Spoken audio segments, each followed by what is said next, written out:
The air in the Ethelgard Grand Celestial Ballroom was worth more than the gold leaf clinging to its vaulted ceiling.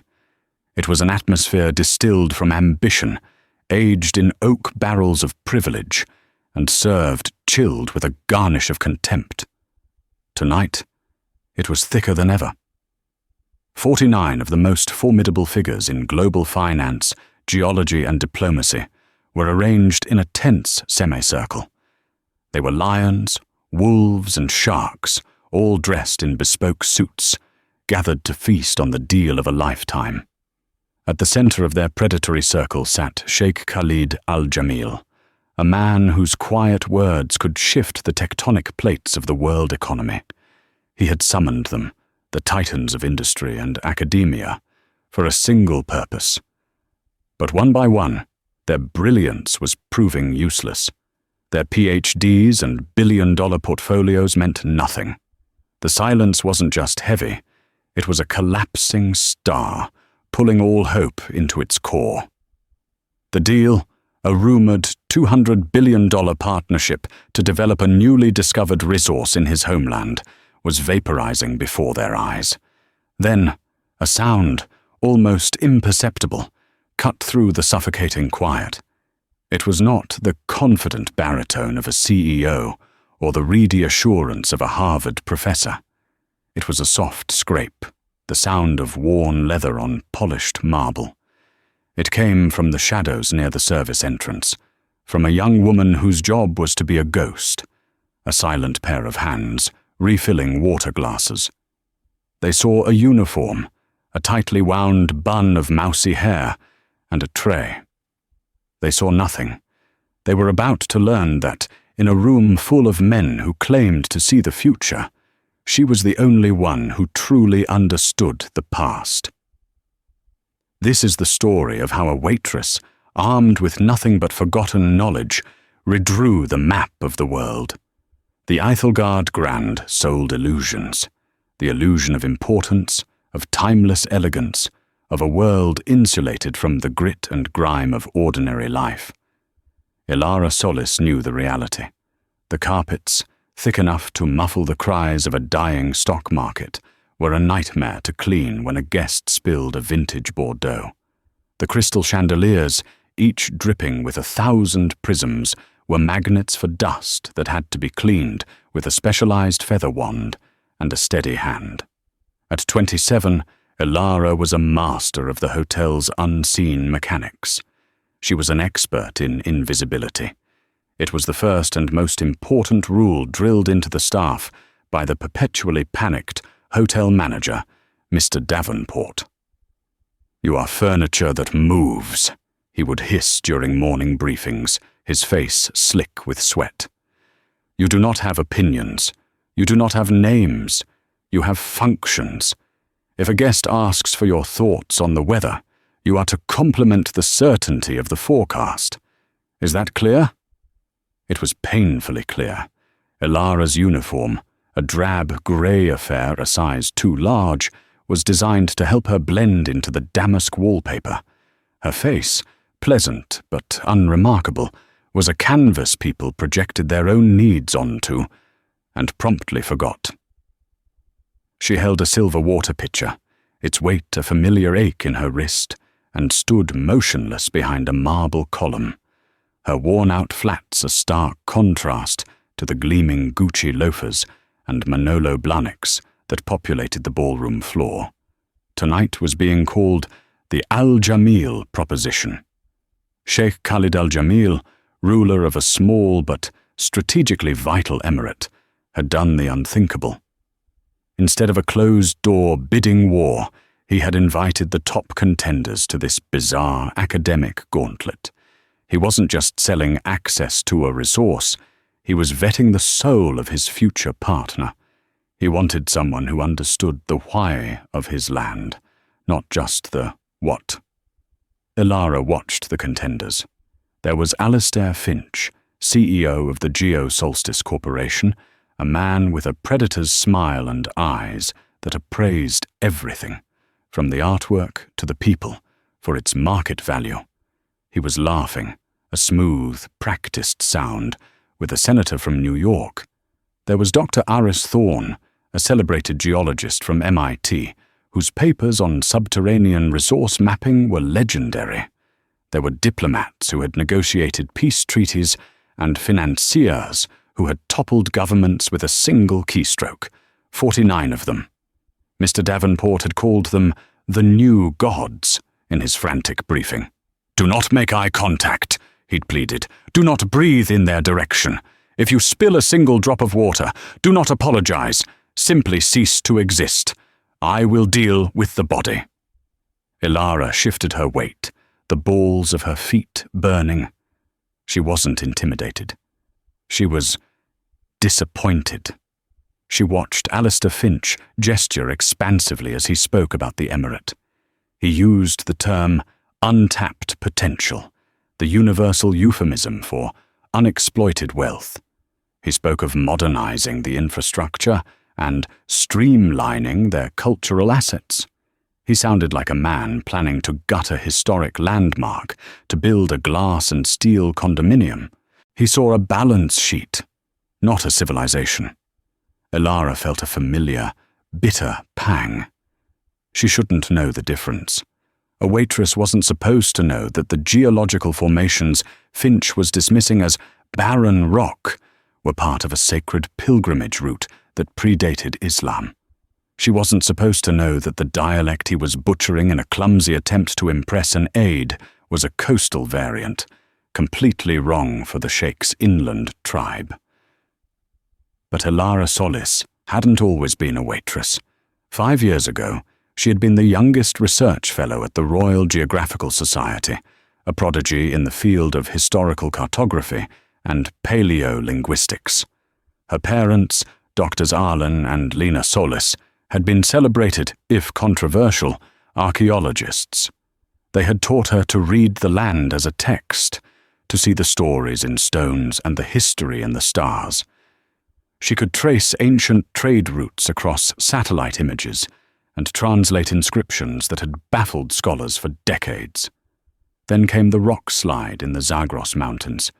The official report called it a tragic accident, a freak geological event. But it had left Ilara an orphan, saddled with the crushing debt of a failed expedition and a legacy of academic ridicule. Her parents' final theory, that ancient civilizations were more interconnected and technologically advanced than previously believed, had been dismissed as romantic fantasy. Their names were disgraced. The prodigy drowned in grief and debt, and the waitress was born. A fellowship couldn't pay off international recovery fees and legal battles.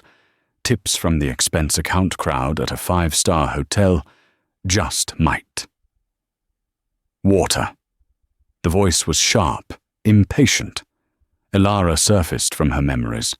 Alistair Finch was holding out his empty glass, his eyes fixed on the senator, not even glancing in her direction. "The Sheikh is a sentimentalist," Finch was saying, his voice a low, confidential rumble as Ilara expertly refilled his glass without a sound. "He's clinging to the past. All this ceremony is just a prelude to the negotiation. He wants to feel like he's protecting his heritage. We'll build him a museum, name a university after his father, and then we'll get down to the real business of extraction." "Is he a difficult man?" the senator asked. "He's a desert king sitting on a gold mine he doesn't know how to dig," Finch scoffed, taking a sip of water. "He thinks his history is a shield. It's quaint.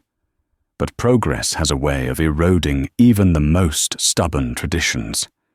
Money is the universal solvent."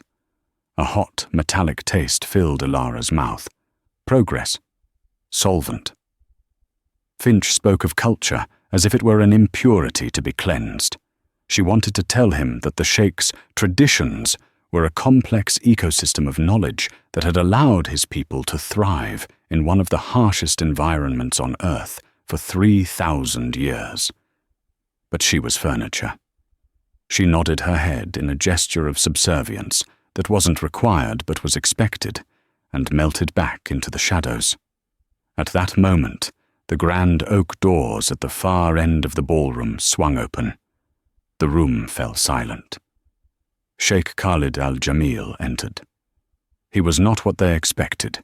He was in his late 60s, but moved with the coiled energy of a much younger man.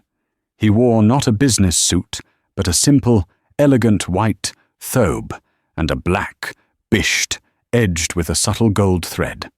His face was framed by a neatly trimmed grey beard, but it was his eyes that commanded the room. They were the eyes of a hawk, missing nothing, assessing everything. He didn't look like a man who owned a country. He looked like a man who was his country. He was followed by 2 aides who looked profoundly nervous. The sheikh did not smile or wave. He walked directly to the center of the room, where a single, ornate chair had been placed, facing the semicircle of experts. He sat. Mr. Davenport scurried forward, bowing so low his forehead nearly touched his knees. "Your Excellency, an honor. We have assembled the finest minds, the most experienced." The sheikh raised a single, elegant hand. Davenport froze mid-sentence. "I have no need of resumes," the sheikh said. His English was flawless, with the crisp Sandhurst accent of the British-educated elite. "I have read all of your files. I know your accomplishments. I am here to learn what you do not know." Alistair Finch rose smoothly to his feet, buttoning his jacket. "Your Excellency, Alistair Finch, Geo-Solstice. We have prepared a comprehensive proposal outlining a multi-phase development plan that respects local customs while maximizing—" "Sit, Mr. Finch," the sheikh commanded, his voice soft but unyielding. Finch, a man who had made prime ministers wait, blinked, a flicker of surprise crossing his features before he slowly, deliberately, sat down.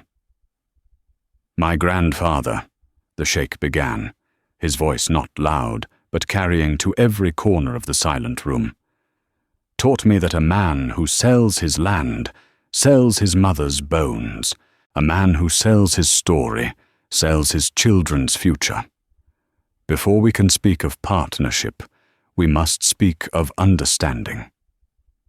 He gestured to one of his aides, who stepped forward and placed a velvet-wrapped object on a small table beside the sheikh's chair. "I have brought a test," he said, his eyes sweeping across the faces of the 49 experts. "Not a question of numbers or logistics, a question of perspective." The aide unwrapped the object. It was a magnificent astrolabe, crafted from bronze and silver, covered in intricate engravings. It was clearly ancient, yet perfectly preserved. "This instrument belonged to my ancestor, Ibrahim al-Falaki, the stargazer," the sheikh explained. "He used it to navigate the great sand sea, to find water where there was none, to read the future in the past. It is a masterpiece of science and art. It is nearly perfect, but it has one flaw, one single, intentional error." He paused, letting the weight of his words settle. "One of the stars on the rate, the star map, is deliberately misplaced. It is not where it should be, according to modern astronomical charts or even historical ones. The first person who can tell me which star it is, and more importantly, why my ancestor placed it there, will have proven they understand more than just profit. They will have proven they understand my people.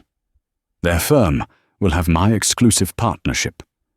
If no one can answer," he added, his voice hardening slightly, "I will conclude that the West has nothing to offer me but money, and this resource will remain in the ground, under the guardianship of my family, as it has for 1,000 years." The tension in the room became a physical force. $200 billion rested on an ancient astronomical puzzle. The experts leaned forward, their competitive instincts ignited. They had supercomputers in their pockets and entire research departments on speed dial. How hard could it be? Elara, standing by her pillar, felt her blood run cold. She knew that astrolabe, Not that specific one, but the design. It was from the Ubaidid period, a transitional style that blended Persian and early Arab astronomical traditions. It wasn't just a map of the stars, it was a map of their beliefs. The sheikh waited until the silence was absolute. He picked up the astrolabe, holding it up for all to see. The light from the chandeliers glinted off its polished surface. "Begin." The room erupted, not in noise, but in a flurry of silent, intense activity. Tablets were produced. Phones were consulted under the cover of tables. Whispered consultations broke out between colleagues. Dr. Aris Thorne, the MIT geologist, was the first to request a closer look. He approached the astrolabe with a reverence usually reserved for religious artifacts, pulling a small digital caliper from his pocket. He spent 10 minutes examining it, his brow furrowed in concentration. Finally, he stood up straight. "Your Excellency," he announced, his voice filled with academic certainty. "I believe I have the answer. The star in question is Kochab, in the bowl of the Little Dipper. On your astrolabe, it is positioned 2 degrees further from Polaris than it should be for the period this instrument was likely crafted, circa 900 AD. The reason is likely a simple craftsman's error, a miscalculation in the engraving process. A beautiful but human mistake." He smiled, confident in his logic. The sheikh looked at Dr. Thorne, his expression unreadable. "My ancestor did not make mistakes, Doctor. He built observatories from sand and glass and charted comets that your Western science wouldn't discover for another 700 years. The error is intentional. You have identified the star, but you have failed to understand the reason. Thank you for your attempt." Dr. Thorne's face fell. He retreated to his seat, looking bewildered. The confidence in the room began to crack. Next came a diplomat, a woman famous for her grasp of cultural nuance. "Perhaps, Your Excellency," she began, "the displacement is not scientific but symbolic. Kochab, in some pre-Islamic traditions, was associated with a trickster spirit. By moving it, your ancestor was making a statement about the untrustworthy nature of the heavens, a warning to navigators to trust their instincts as well as their instruments." The sheikh gave a slight, almost imperceptible shake of his head. "An interesting interpretation, Madam Ambassador. But my ancestor was a man of science, not superstition. He saw the divine in precision, not in metaphor." Next. One by one they tried. A financier suggested it was a code, pointing to a potential trade route. A historian argued it was a political statement, aligning the sheikh's tribe with a constellation that represented power. An art expert claimed it was an aesthetic choice to balance the composition of the engravings. Wrong. Wrong. Wrong. An hour passed. 30 of the 49 had offered their theories. 30 had been politely but firmly dismissed. The mood in the ballroom had curdled from eager competition to a sour mix of frustration and humiliation. These were the masters of the universe, the smartest people in any room they entered, and they were being defeated by a piece of antique brass and a dead astronomer. Alistair Finch had remained silent, observing, his sharp eyes missing nothing. He hadn't ventured a guess, letting the others fail and reveal their ignorance. Now he saw his moment. He stood up, his movements fluid and confident. "Your Excellency," he began, his voice a soothing balm in the tense room. "My colleagues are overthinking the problem. They are looking for complex answers where a simple one exists. They are academics. I am a businessman. I look for the practical application." He walked toward the astrolabe. "You say the star is misplaced. I say it is replaced. Your ancestor wasn't making a mistake or a metaphor. He was creating a key. This astrolabe is not just for navigation. It's a map. The displaced star of Kochab isn't meant to point to the North Star. It's meant to create a new line of sight. If you align the astrolabe with the true Polaris, the misplaced Kochab points directly to the location of this hidden resource you wish to develop. It's an ingenious way to pass down a secret. Simple, practical, brilliant. Finch smiled, looking around the room as if to say, "That's how it's done." Several of the other experts nodded in appreciation. It was a clever, business-like solution. The Sheikh remained silent for a long moment, studying Finch's face. "That is the most intelligent wrong answer I have heard all evening, Mr. Finch," he said, his voice flat. "It is logical. It is practical. And it shows that you see my heritage as nothing more than a treasure map. You see the lock, but you have no concept of the temple it protects." Finch's smile vanished. A muscle twitched in his jaw. "Your Excellency, with all due respect." "There is no one else?" the Sheikh asked, his voice ringing with profound disappointment as he stood. 49 of the West's greatest minds, and not one can see. Not one understands that some things are done not for practicality, but for posterity. He turned to his aides. "We are finished here. Prepare for our departure." Panic erupted. Mr. Davenport looked as if he was about to faint. A $200 billion deal was not just leaving, it was leaving with a verdict of failure on the entire Western world. "Refreshments!" Davenport squeaked, desperate to stall. "Please, everyone, a final glass of champagne." A headwaiter shoved Ilara forward from behind the pillar. "Go!" he hissed.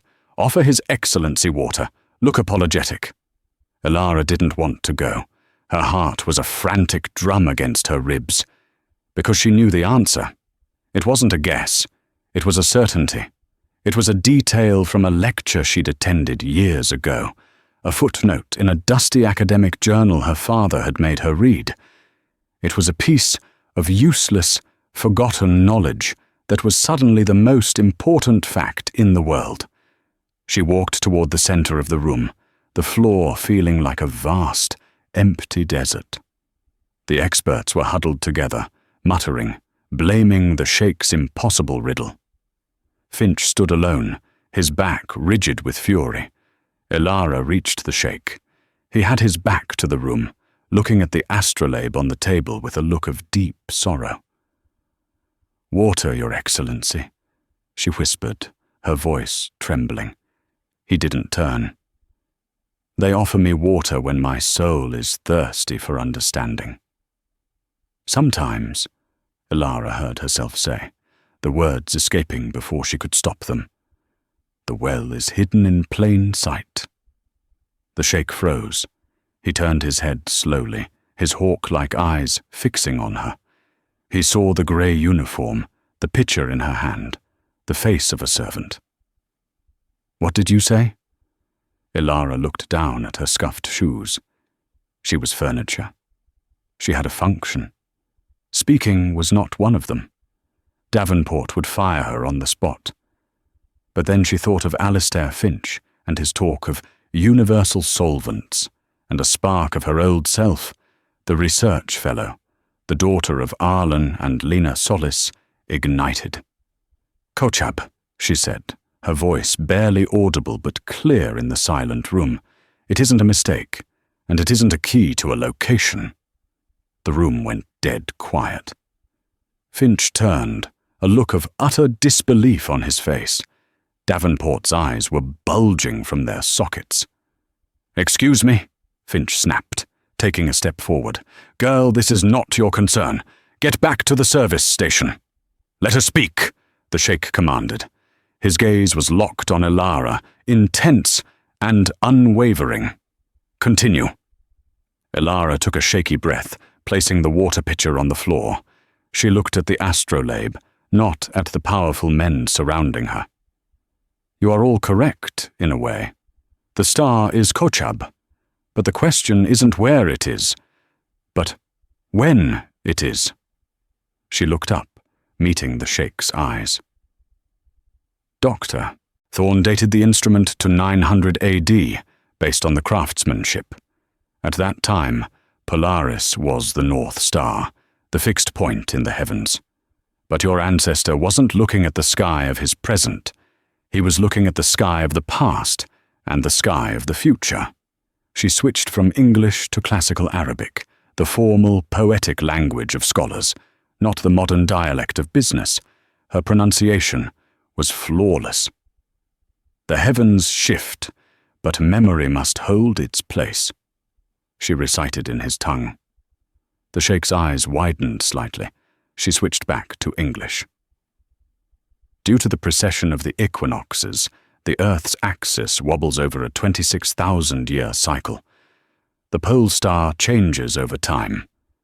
Before Polaris, the pole star was Kokab, and before that, it was Thuban in the constellation Draco. Your ancestor knew this. He wasn't building an instrument for a single moment in time. He was building a monument to time itself. She pointed to the astrolabe. The position of Kochab on this ret is not its position in 900 AD. It's its position in approximately 1500 BC, when it was the brightest star closest to the celestial pole. It was the North Star for the ancient Egyptians, the Babylonians, and the earliest sailors from your own peninsula. He placed it there as a tribute, a reminder. He was saying that to know where you are going, you must first remember where the world's oldest guides have been. Silence. A profound, echoing silence. Then she delivered the final piece. But that's only half the answer. It's not just about the past. He also built in a guide for the future. There is a small, almost invisible notch next to the star Gamma Tefe. In another 2,000 years, Gamma Tefe will become the new pole star. He wasn't just honoring the past. He was speaking to his descendants. He was telling them that the world is not static, that even the most constant things in the universe, the guiding stars, will change, and a leader must be prepared to navigate by new lights without forgetting the old ones. Alistair Finch let out a strangled laugh. That is the most absurd, sentimental piece of academic nonsense I have ever heard. Quiet? The Sheikh's voice was a thunderclap that cracked through the room. He did not take his eyes off Ilara. The hard, sorrowful mask on his face had crumbled, replaced by an expression of pure, unadulterated shock.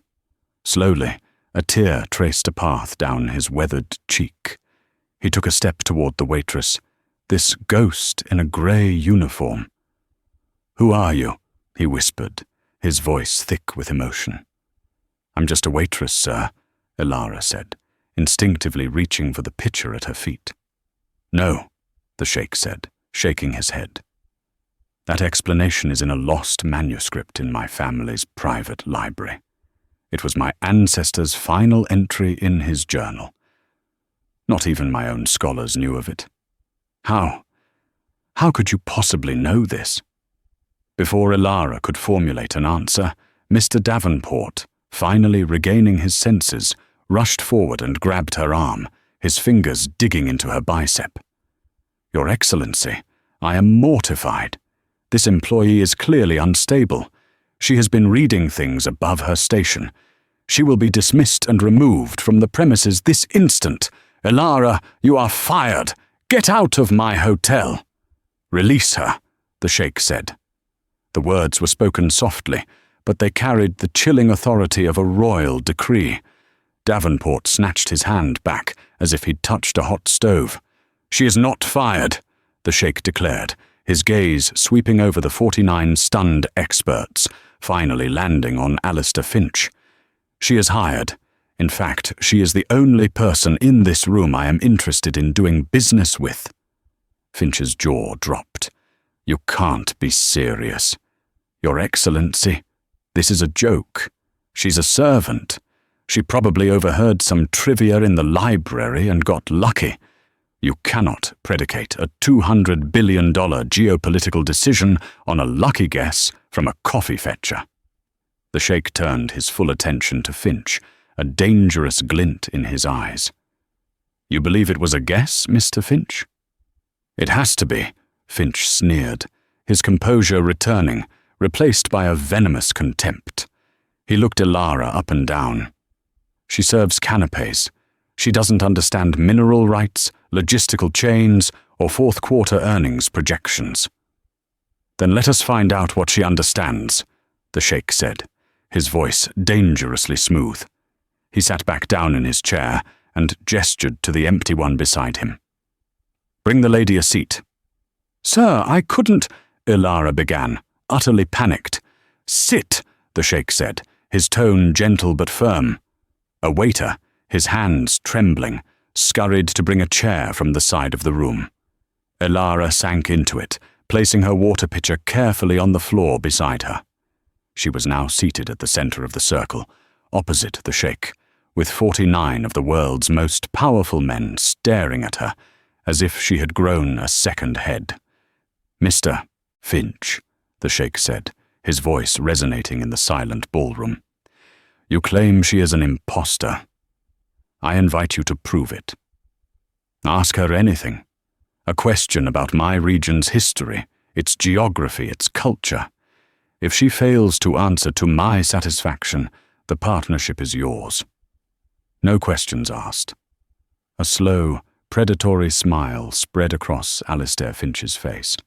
He was on solid ground now. This wasn't about sentimental nonsense anymore.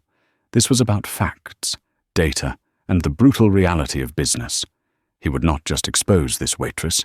He would systematically dismantle her, pull her apart, piece by piece, until nothing was left but a humiliated girl in a cheap uniform. Very well, Finch said, rubbing his hands together with theatrical relish. Let's play. The celestial ballroom had become an arena, and Elara was the gladiator facing a lion. The 49 experts were no longer competitors. They were a unified jury, their faces a cold mask of skepticism and resentment. They needed her to fail. Her success would invalidate their entire world, the carefully constructed hierarchy of credentials and connections. It would mean that their expensive educations, their powerful positions, their entire lives of accumulated authority, were worth less than the hidden knowledge of a girl who cleared their dinner plates. Alistair Finch paced before her, a showman warming up his crowd.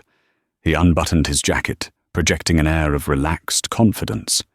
He wasn't just going to win, he was going to enjoy the spectacle of her destruction. Let's begin with a simple matter of economics, Finch said, his tone dripping with condescension as if speaking to a child.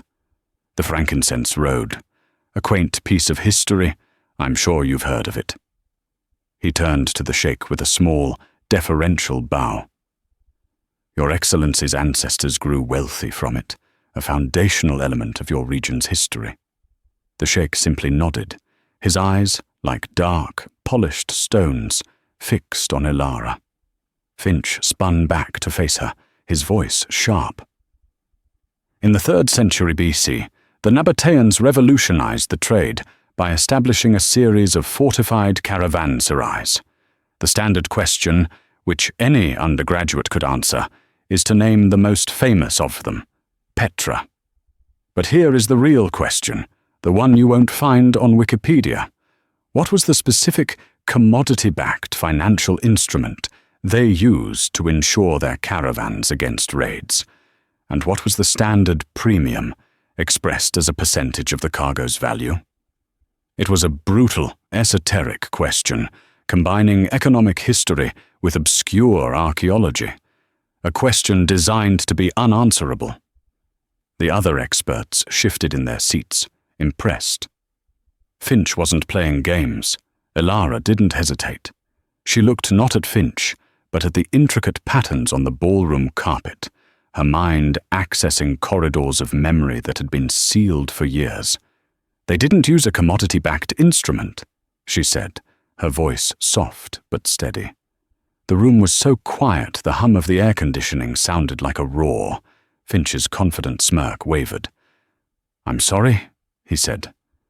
"I believe you'll find that you're thinking of the Roman collegia," Ilara interrupted gently. The Nabatean system was far more sophisticated. It wasn't insurance in the modern sense. It was a system of familial and tribal reciprocity, formalized through clay tokens. A merchant leaving one caravanserai would be issued a clay seal, a rakim, marked with the insignia of his clan and the value of his cargo. This token was worthless to raiders. If the caravan was attacked, the survivors would present the token at the next family-controlled outpost. The loss was then absorbed collectively across the entire clan's trading network for that season. It wasn't a premium-based system. It was a distributed risk protocol. There was no fixed percentage. The cost was social obligation, not silver. Finch stood frozen, his mouth slightly agape. He had expected a fumbled guess, a plea of ignorance. He had not expected a doctoral-level dissertation. The Sheikh leaned forward in his chair. "Is she correct, Mr. Finch?" Finch swallowed, his Adam's apple bobbing. He glanced at a renowned economic historian in the front row who gave a slow, stunned nod. The man's face was a mixture of shock and academic delight. She is correct," the historian admitted, his voice hushed with awe. "The Rakim system is a subject of intense debate, but her summary is flawless. It's a detail known to only a handful of specialists." The Sheikh allowed himself a small, thin smile. "It seems the waitress knows her finances. Please, Mr. Finch, continue. I am finding this most educational." Finch's face was a thundercloud. The condescension was gone, replaced by a cold fury. He had underestimated her. He would not make that mistake again. He abandoned economics and moved to his own territory, the hard sciences. History is one thing, memorization. He spat the word like an epithet. Let's talk about the earth beneath your feet. Geology. He strode closer, looming over her, trying to use his physical presence to intimidate her. Ilara could smell the faint, expensive scent of his sandalwood cologne, now mingled with the sour tang of sweat. "My company, Geo Solstice, has spent billions on subterranean imaging technology," Finch said, speaking quickly, using jargon as a weapon. "We've mapped the entire peninsula. There is a peculiar geological anomaly in the Ramlat al-Sabatain Desert, a series of magnetic field fluctuations that defy standard models. The prevailing theory involves high concentrations of ferrous minerals, but my top geophysicists believe something else is at play. Tell me, Waitress, what is the true cause of the Sabatain anomaly?" It was an impossible question. The topic was at the bleeding edge of geological science, based on proprietary corporate data. There was no way she could know. Ilara closed her eyes for a second, and she was no longer in a ballroom. She was in a dusty tent in the Yemeni highlands, aged 12, listening to her father argue excitedly with a local tribal elder. They weren't talking about magnetic fields. They were talking about legends. The story of the Jinn stones. She opened her eyes. "The anomaly isn't caused by ferrous minerals," she said. "It's caused by fulgurites." A confused murmur rippled through the room. Fulgurites were glassy tubes formed when lightning struck sand. They were common, geologically insignificant. Finch laughed out loud, a harsh, barking sound. "Fulgurites? That's your answer? Lightning strikes? That's absurd. The anomaly extends for miles, deep beneath the surface."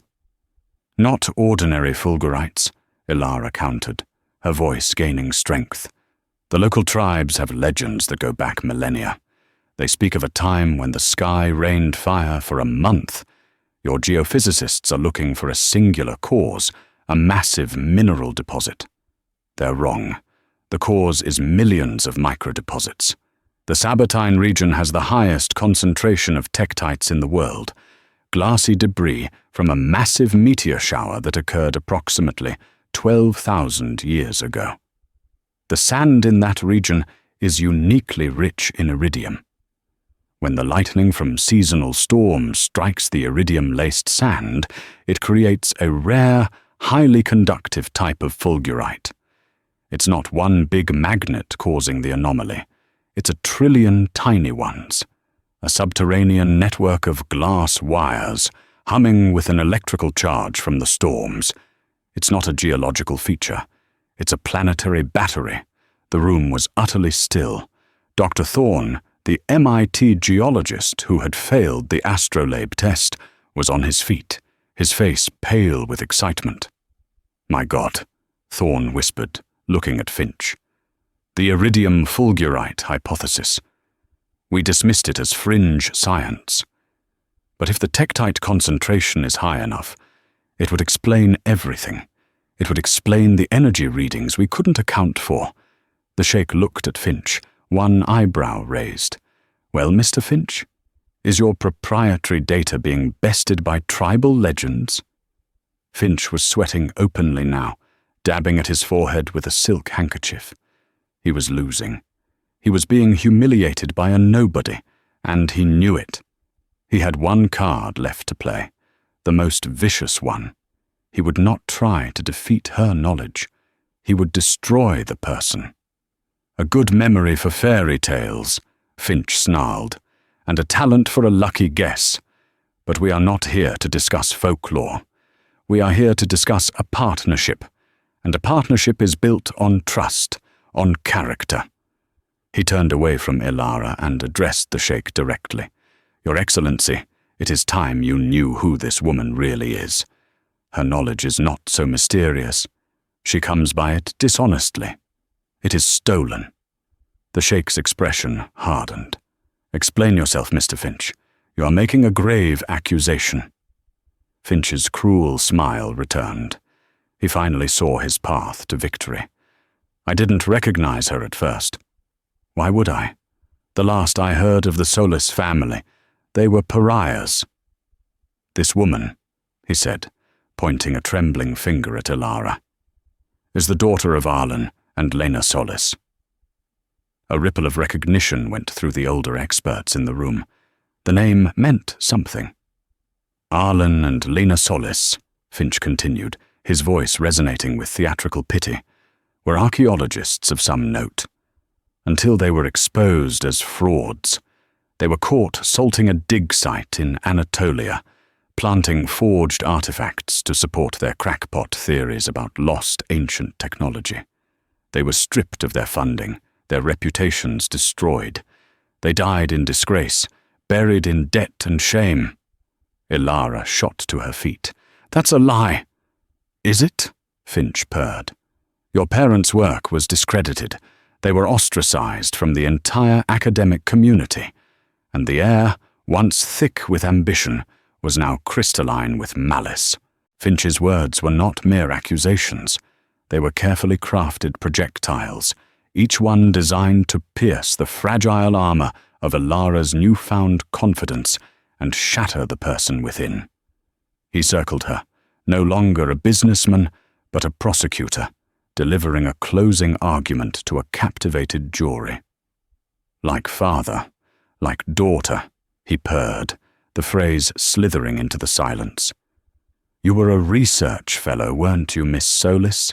A prodigy at the Royal Geographical Society, a rising star, but stars, as we know, can fall." He paused, letting the implication hang in the air. "You didn't last long. Dismissed, expelled for academic misconduct, for selling unauthorized digital copies of the Society's private map collection to a black market antiques dealer in Lisbon. A sordid little affair." "No!" The word was torn from Ilara's throat, a raw, desperate sound. "I resigned. I left to settle their affairs after they died. The debts—" Ah, the debts, Finch said, his voice dripping with synthetic pity. He turned his performance to the sheikh. A convenient story, a shield of tragedy to hide a core of corruption. Your Excellency, you are being deceived. This woman is not some humble genius unearthed from obscurity. She is a grifter, the last of a poisoned lineage of charlatans. Her knowledge isn't earned.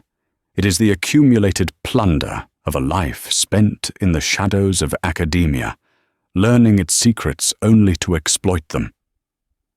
She is damaged goods. Can you truly build the future of your great nation on a foundation of such profound, inherited dishonesty? The ballroom had become a tomb. The brief, shocking awe that had filled the room was gone, replaced by something colder and more familiar. Suspicion. The world righted itself. The experts exchanged glances, their expressions a mixture of relief and contempt. This made sense. This restored the natural order. A brilliant waitress was an anomaly, a threat to their carefully constructed hierarchy. A fraudulent waitress was just a waitress who got caught. Ilara could feel their judgment pressing in on her, a physical weight that threatened to buckle her knees. The sheikh's face was a mask of granite, unreadable. The warmth, the flicker of wonder that had been in his eyes, was extinguished, replaced by the cold, hard calculus of a ruler who had survived 1,000 betrayals. His gaze fell upon her, heavy and appraising. "Is this true?" he asked. His voice was no longer that of a potential mentor, but of a judge. It was quiet, but it held the dangerous resonance of a distant earthquake. "Are you the daughter of Arlen and Lena Solis?" Ilara stood alone in the center of the hostile circle, the light from the chandeliers feeling like the glare of an interrogation lamp. She looked at Finch's triumphant, sneering face, at the cold, dismissive eyes of the 49 men and women who had already condemned her, at Mr. Davenport, who was inching toward a house phone, his face a mask of pure terror and fury. Her entire life for the past 5 years had been a frantic, breathless flight from the shadow of her parents' ruin. Now, there was nowhere left to run. A strange calm settled over her. The terror receded, replaced by a clarity as sharp and pure as desert air at midnight. She had spent 5 years being invisible, 5 years swallowing her name, her history, her very self. She would not do it for 1 second longer. She lifted her chin, her spine straightening. "Yes," she said. Her voice, though it trembled, was clear and carried to every corner of the room. "I am Ilara Solis. My parents were Arlen and Lena Solis, and they were the most honest, brilliant people I have ever known." She turned her gaze from the jury of experts and fixed it solely on the sheikh, her eyes pleading not for belief, but for understanding. "They were not frauds, Your Excellency. They found something they were not supposed to find. Something that threatened powerful interests. The artifacts Mr. Finch mentions were not fake. They were authenticated by a senior official at the Turkish Ministry of Antiquities. That authentication was later reversed, it is true. Reversed by the same official, who was paid handsomely to destroy my parents' reputation because they refused to sell their discovery and their silence to a corporation that saw the land not as a cradle of history, but as a commodity." She took a deep, shuddering breath, the memory of physical pain in her chest. "And I did not sell maps. The accusation was a lie, fabricated by a rival fellow who was later promoted with funding from an anonymous corporate grant. I resigned my position because the society, under pressure from that same corporation's board members, refused to fund my expedition to prove my parents' innocence. I am a waitress because I used every cent I had, sold every book, every memory I owned, to pay the crushing debts of the people who slandered them. I have nothing left but what is in my head, and that, Your Excellency," she finished, her voice ringing with a fierce, newfound pride, "I have never sold to anyone." Finch let out a derisive snort, a sound of pure contempt. A truly moving speech. Touching, really. "But Your Excellency, this is a business meeting, not a cheap melodrama. We are discussing the largest infrastructure project of the 21st century. Do you want to entrust it to the disgraced, emotionally unstable daughter of discredited academics, or to a Fortune 500 company with a 30-year, unimpeachable track record of success?" The Sheikh was silent for a full minute, a minute that stretched into an eternity. His dark eyes moved from Finch's smug, confident face to Ilara's, which was streaked with tears she refused to let fall.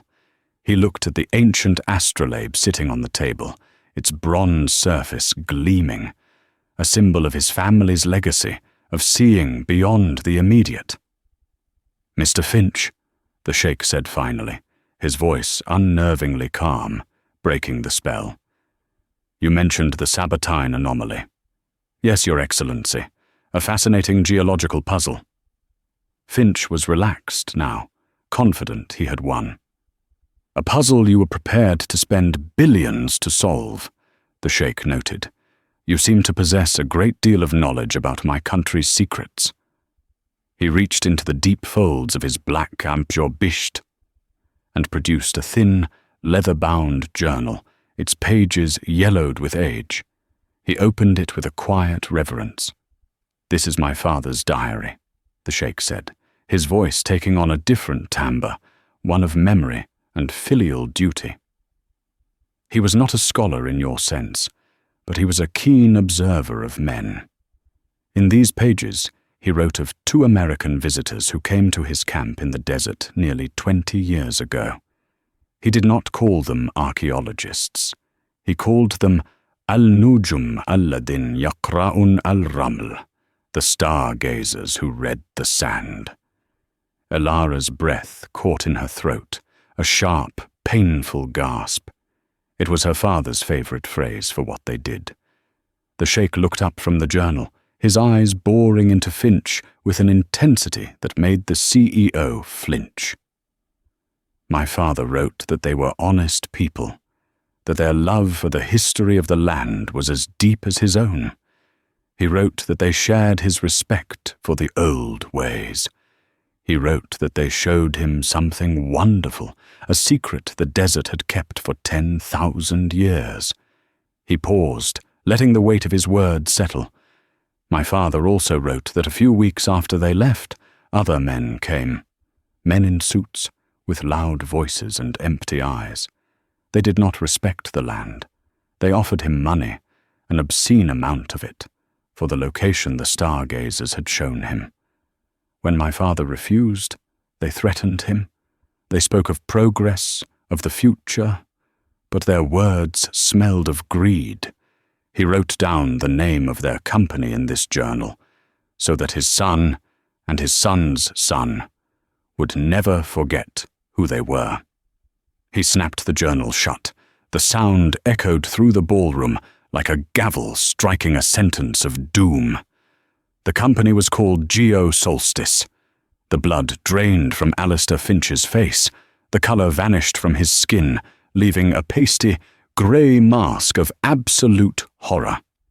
The predator, in a single instant, had become the prey. "You say her parents were frauds," the Sheikh continued, his voice dropping to a low, menacing growl that vibrated through the floor. "I say they were honoured guests of my father. You say they were disgraced. I say they were silenced. By you." That's preposterous," Finch stammered, taking an involuntary step back, his corporate armour disintegrating. "A fabrication, a coincidence."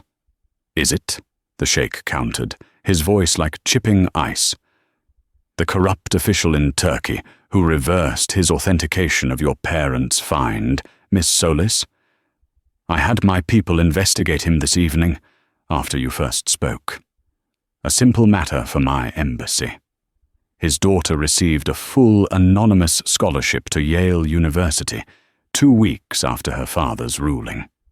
The scholarship was funded by a philanthropic foundation called the Horizon Initiative, a foundation whose primary and sole donor is Geosolstice. The trap, laid 20 years ago in a desert tent and sprung tonight in a gilded ballroom, was complete. Finch was no longer a player in the game. He was a piece being swept from the board. The Sheikh stood to his full height, a figure of immense, righteous authority. I care nothing for the politics of your universities or the squabbles of your societies. I care about honor, and I care about the truth. The truth is that this young woman, armed with nothing but her integrity and a memory you tried to kill, has shown more understanding of my culture, my history, and my land in 1 hour than your entire corporation has in 20 years of trying to buy, bully, and steal it. He turned to Ilara, and the profound warmth returned to his eyes, chasing away the last of the shadows. Miss Solis, please take off that apron. Ilara stared at him, bewildered. Sir? Take it off, he commanded gently, but with the force of a royal decree. Your time as a servant is over. With trembling fingers, Ilara reached behind her back and untied the coarse strings of her grey uniform apron. She pulled it over her head and let it fall to the polished marble floor. It landed with a soft, insignificant hiss. It felt like shedding a skin, like letting go of 5 years of subservience, 5 years of being a ghost, an entire life of invisibility, discarded at her feet. Mr. Davenport, the Sheikh called out. The hotel manager jumped as if struck by lightning. Yes, Your Excellency? You will prepare the imperial suite, the Sheikh instructed. For Miss Solis, she will be my guest until her new residence is prepared. The imperial? Davenport stammered, his mind unable to process the reversal. But that is our finest suite. It is $30,000 a night. It is reserved for royalty. She is my lead consultant and strategic partner, the Sheikh stated plainly, the words shocking the air. And you will have a contract drawn up by my legal team and delivered to her in the morning. Not for employment, for partnership. She will hold a 10% stake in the entire Al Jamil development project, with sovereign authority over the newly created Division of Historical and Environmental Preservation. Her first act, with the full legal and diplomatic backing of my government, will be to formally clear the names of her parents, Arlen and Lena Solis. He then turned his gaze, cold as a desert night, upon the 49 stunned experts. The rest of you, he said, his voice dropping to an icy whisper that cut deeper than any shout, failed my test. You came here with answers but no questions. You saw a resource, but not its context. You saw my past as a quaint obstacle to be managed, not as the very foundation of my future. You are dismissed. Leave my sight. Your Excellency, Finch finally roared, his composure shattering completely into shards of desperation and rage. You are making a catastrophic mistake. She's a nobody. This will not stand. My board, my government. There will be repercussions. The mistake, Mr. Finch, the Sheikh interrupted, his voice calm and final, as he signaled to his guards at the door, was believing my heritage was for sale at any price. The guards, dressed in immaculate black suits, moved forward with silent efficiency. The new gods, the masters of the universe, were unceremoniously herded out of the ballroom like common trespassers. Finch was shouting, his threats of lawsuits and diplomatic incidents becoming more shrill and pathetic with every step, his words swallowed by the closing of the heavy oak doors. Silence descended once more, a profound, echoing silence, no longer heavy with tension, but filled with the vast, quiet potential of a new beginning. Ilara was left standing in the vast, empty ballroom with Sheikh Khalid al-Jamil. "Thank you," she whispered, the two words feeling hopelessly inadequate to contain the galaxy of emotions erupting inside her.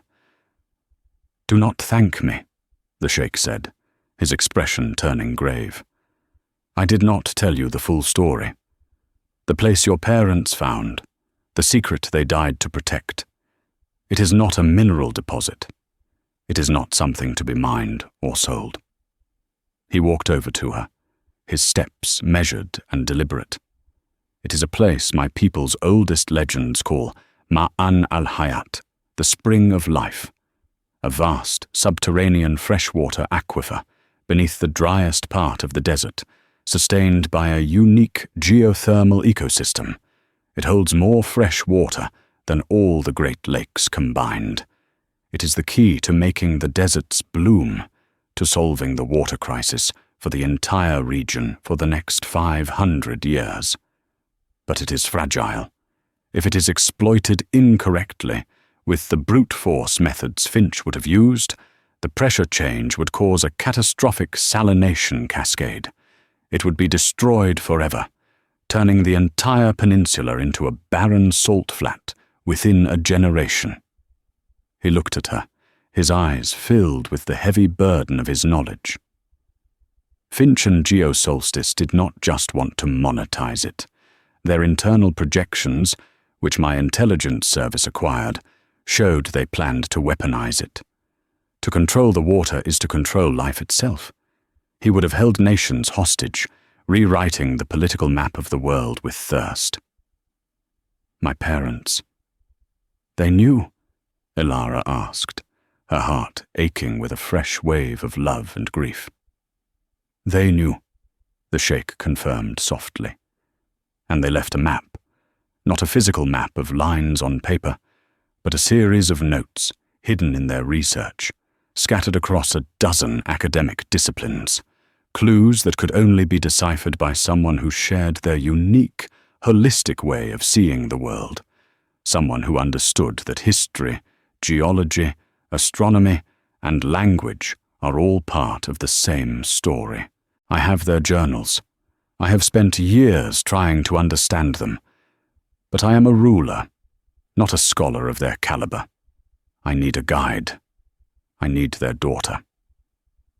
He extended his hand, not as a king to a subject, but as one partner to another. The position I am offering you is not one of comfort or wealth, Miss Solis. It is a burden. It will be dangerous. Finch and his corporation will not simply walk away. They will fight you with lawyers, with spies, with lies. But together, we will finish what your parents started. We will protect the spring of life. We will clear their names so thoroughly that they will be etched into the history of this land forever. And we will give their gift to the world, on our own terms, guided by wisdom, not greed. Ilara looked down at her own hands. They were calloused, the nails short, the skin dry from harsh detergents, and endless work. For 5 years, she had seen them as a symbol of her failure, of her fall from grace. But now, in the warm light of the celestial ballroom, she saw them differently. They were the hands that had kept her alive. They were the hands that had earned her the right to stand here now. They were the hands of a survivor. She thought of her parents, dying alone in the mountains, their life's work buried under a landslide of corporate lies. This was more than a job. It was more than a partnership. It was a reckoning. It was the restoration of her world, and perhaps the salvation of a small part of the larger one. She took the Sheikh's hand. His grip was firm, steady, a rock in the swirling currents of her life. I am ready, she said. And for the first time in 5 years, she felt not like a waitress, not like an orphan, but like herself. Elara Solis, daughter of the stargazers who read the sand. And she had a map to follow, written not in ink, but in the stars, the stones, and her own blood. The real work was about to begin.